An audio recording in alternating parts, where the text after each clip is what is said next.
जन्मताच हृदयात दोष असणाऱ्या मुलाला काय म्हणतात? Blue baby. गौतम बुद्धांनी पहिले प्रवचन कुठे दिले होते? सारनाथ. गौतम बुद्धांनी आपला उपदेश कोणत्या भाषेत केला? पाली भाषेत. गौतम बुद्धांनी 5 नियमांचे पालन करण्यास सांगितले त्याला काय म्हणतात? पंचशील.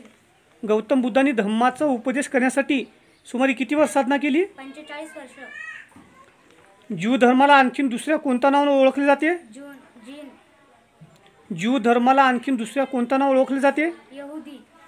ज्यू धर्माच्या प्रार्थना स्थळाला काय म्हणतात? सिनेगॉग. ख्रिश्चन धर्माची स्थापना कोणी केली? येशू ख्रिस्त. ख्रिश्चन धर्माचा पवित्र ग्रंथ कोणता?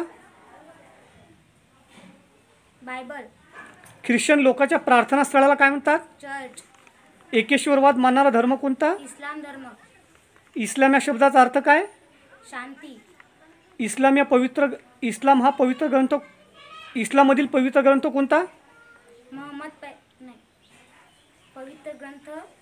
इस्लाम या धर्माचा पवित्र ग्रंथ कोणता? इस्लाम या धर्माचा पवित्र ग्रंथ कोणता? इस्लाम धर्माची स्थापना कोणी केली? मोहम्मद पैगंबर.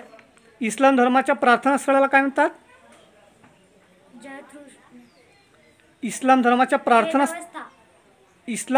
प्रार्थना स्थळाला काय म्हणतात? मशीद. पारसी धर्माच्या पवित्र ग्रंथाचे नाव काय? वेदवस्था. पारसी धर्माचे संस्थापक कोण? जरथुष्ट्र. पारसी धर्मामध्ये कोणत्या 2 तत्वाला महत्त्व दिले आहे? अग्नी आणि पाणी. पारसी धर्माच्या प्रार्थना स्थळाला काय म्हणतात? अग्यादी. कोणाच्या काळात मगधाची भरभराट झाली? अजातशत्रूच्या काळात. अजातशत्रूने कोणता धर्म स्वीकारला होता? बौद्ध धर्म. चंद्रगुप्त मौर्याने कोणत्या साम्राज्याची स्थापना केली? मौर्य साम्राज्याची. शाबास. तुझं नाव? वेदिका शामराव शिंदे. तुझ्या शाळेचं नाव? भगवती देवी विद्यालय देवसरी. तालुका? उमरखेड. जिल्हा? यवतमाळ. शाबास.